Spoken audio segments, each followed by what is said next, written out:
আসসালামু আলাইকুম ওয়া রাহমাতুল্লাহি ওয়া বারাকাতুহু ইন্নাল হামদালিল্লাহ ওয়াসসালাতু ওয়াসসালামু আলা রাসূলিল্লাহ ওয়া আলা আলিহি ওয়া আসহাবিহি আজমাইন। আম্মা বাদ। সম্মানিত তাওহীদ প্রিয় দিনী ভাই বোনেরা, আমরা আলোচনা করছিলাম জান্নাতের বৃক্ষরাজি এবং ফল ফলাদি সম্পর্কিত। আজকে আমরা আরো কয়েকটি বিষয় জানবো কোরআনুল কারীম থেকে ইনশাআল্লাহ। প্রথমে মহান আল্লাহ তাআলা ইরশাদ করেন, আউযু বিল্লাহি মিনাশ শাইতানির রাজীম, ফীহিমা ফাকিহাতুন ওয়া নাখলুন ওয়া রুম্মান।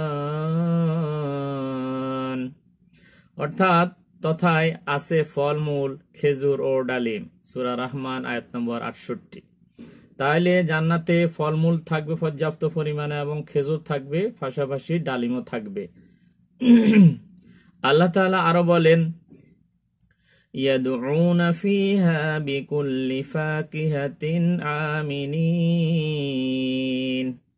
অর্থাৎ সেখানে শান্ত মনে বিভিন্ন ফলমূল আনতে বলবে। অর্থাৎ জান্নাতীরা, যে জান্নাতের খাদেম থাকবে, তাদেরকে শান্ত মনে বিভিন্ন ফলমূল আনার জন্য বলবে।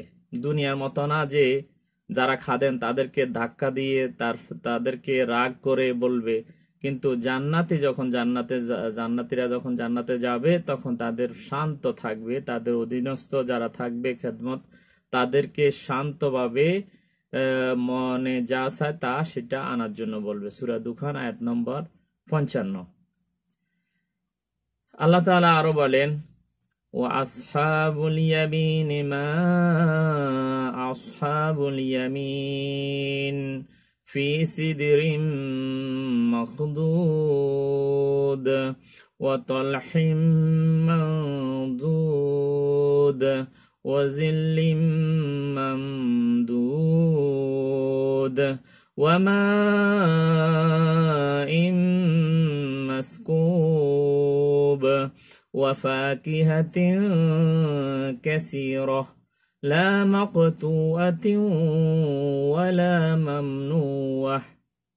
অর্থাৎ আর যারা ডান দিকে থাকবে তারা কতই না ভাগ্যবান। তারা থাকবে কাঁটাবিহীন কুল বৃক্ষে এবং কাঁদি কাঁদি কলায় এবং দীর্ঘ ছায়ায় এবং প্রবাহিত পানিতে প্রচুর ফল মূলে যা শেষ হওয়ার নয়। তাহলে জান্নাতে কাঁটাবিহীন কুল বৃক্ষ থাকবে, অর্থাৎ বড়ই গাছ থাকবে। সেখান থেকে জান্নাতীরা ভক্ষণ করবে এবং থোকায় থোকায় কলা থাকবে, সেখান থেকে আহার করবে এবং গাছের দীর্ঘ ছায়া থাকবে, সেই ছায়া তারা বিশ্রাম করবে এবং প্রবাহিত পানি থাকবে, যে ঝর্ণাগুলা নদীগুলা সেখানে, এবং আরো থাকবে বিভিন্ন প্রকার ফলমূল যা শেষ হবার নয়। সূরা ওয়াকিয়া আয়াত নম্বর 27 থেকে 33 নম্বর আয়াত। সুবহানাল্লাহি ওয়া বিহামদিহি। আল্লাহ তাআলা আরো বলেন, ফি জান্নাতিন আলিয়াহ কুতুফুহা দানিয়াহ কুলু ওয়াশরাবু হানিআম বিমা আসলাফতুম ফিল আইয়ামিল খালিয়াহ। অর্থাৎ সুউচ্চ জান্নাতে তার ফলসমূহ অবনমিত থাকবে। বিগত দিনে তোমরা যা প্রেরণ করেছিলে তার প্রতিদানে তোমরা খাও এবং পান করো তৃপ্তি সহকারে। তাহলে জান্নাতের উচ্চ মর্যাদা যারা লাভ করবে তারা সুউচ্চ জান্নাতে অবস্থান করবে এবং সেই ফলমূলগুলা তাদের অধীনস্থ হবে, ঝুলে থাকবে এবং দুনিয়াতে যেই গুলা আমরা প্রেরণ করেছি সেগুলার বিনিময়ে আল্লাহ তাআলা সেটা প্রতিদান দিবেন। এবং আল্লাহ তাআলা বলেছেন যে তোমরা খাও পান করো তৃপ্তি সহকারে।